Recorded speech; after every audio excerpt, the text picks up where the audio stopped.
ക്ഷേമ പെൻഷനുകൾ വീടുകളിൽ എത്തിക്കുന്നത് നിർത്തലാക്കിയതിനെതിരെ CPIM അഞ്ചപ്പാലം ബ്രാഞ്ച് പ്രതിഷേധ സംഗമം നടത്തി. ക്ഷേമ പെൻഷനുകൾ വീടുകളിൽ എത്തിച്ചിരുന്നത് നിർത്തലാക്കിയ UDF സർക്കാരിന്റെ ജനവിരുദ്ധ നിലപാടിനെതിരെ CPIM അഞ്ചപ്പാലം ബ്രാഞ്ച് പെൻഷൻ ഉപഭോക്താക്കളുടെയും വിതരണക്കാരുടെയും പ്രതിഷേധ സംഗമം നടത്തി. ലോക്കൽ സെന്റർ അംഗം MK സഹീർ അധ്യക്ഷത വഹിച്ച യോഗത്തിൽ മേത്തല ലോക്കൽ സെന്റർ അംഗം അഡ്വക്കേറ്റ് CP രമേശൻ പ്രതിഷേധ സംഗമം ഉദ്ഘാടനം ചെയ്തു. ഇടതുപക്ഷ ജനാധിപത്യ മുന്നണി സർക്കാർ തങ്ങളുടെ പ്രകടന പത്രികയിൽ ഒരു മുദ്രാവാക്യം മുന്നോട്ട് വെച്ചിട്ടുണ്ട്. ഞങ്ങൾ അധികാരത്തിൽ വരികയാണെങ്കിൽ ഇനി ക്ഷേമ പെൻഷൻ മേടിക്കുന്നതിന് വേണ്ടി നിങ്ങൾ ബാങ്കുകളുടെ 18-ാം പടി കയറണ്ട, നിങ്ങളുടെ ഭവനങ്ങളിൽ നിങ്ങളുടെ പെൻഷൻ എത്തിച്ചതുമെന്നായിരുന്നു ആ തെരഞ്ഞെടുപ്പ് വാഗ്ദാനം. 2016 ഒന്നാം പിണറായി വിജയൻ നേതൃത്വം കൊടുക്കുന്ന സർക്കാർ ആ വാഗ്ദാനം അക്ഷന്തം നടപ്പിലാക്കി.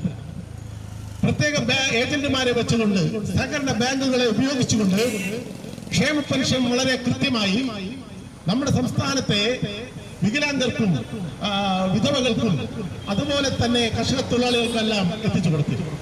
അംഗപരിമിതർക്കടക്കം ഓട്ടിസം ബാധിച്ചവർക്കടക്കം ബാങ്കിൽ പോകേണ്ട അവസ്ഥ ഉണ്ടായിരുന്നില്ല.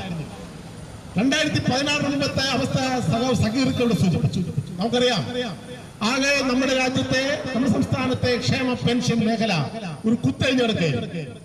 ആ അവസരങ്ങളിൽ ഞാനും രാധികയെല്ലാം കൗൺസിലർമാരായിരുന്നു. നമുക്കറിയാം, തദ്ദേശ സ്വയംഭരണ സ്ഥാപനങ്ങളിൽ കുറെ ചെക്കുകൾ വരും. ആ ചെക്കുകളിൽ പേരുണ്ടാവും, ഇനീഷ്യൽ ഉണ്ടാവും.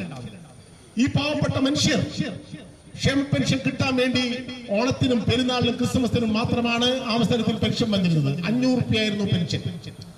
അത് മേടിക്കാൻ വേണ്ടി ബാങ്കുകളിൽ ചെല്ലുമ്പോൾ നമുക്കറിയാം, വാണിജ്യ ബാങ്കുകളാണ്, SBI, കാനറ ബാങ്ക് മുതലായ ബാങ്കുകളിൽ ചെല്ലുമ്പോൾ അവർക്ക് ഉദ്യോഗസ്ഥന്മാർ ഈ പാവപ്പെട്ട മനുഷ്യരുടെ മുഖത്ത് പോലും നോക്കാൻ തയ്യാറാവാറില്ല. എല്ലാവരെയും ഞാൻ പറയുന്നു, ചില അങ്ങനത്തെ ഉദ്യോഗസ്ഥന്മാരുണ്ടായിരുന്നു.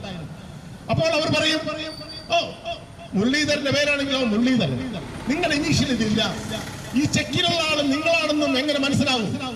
നിങ്ങൾ CPIM ലോക്കൽ കമ്മിറ്റി അംഗം രാധിക അനിൽകുമാർ, പ്രതാപൻ, ബ്രാഞ്ച് സെക്രട്ടറി സഗീഷ്, വേണു എന്നിവർ സംസാരിച്ചു.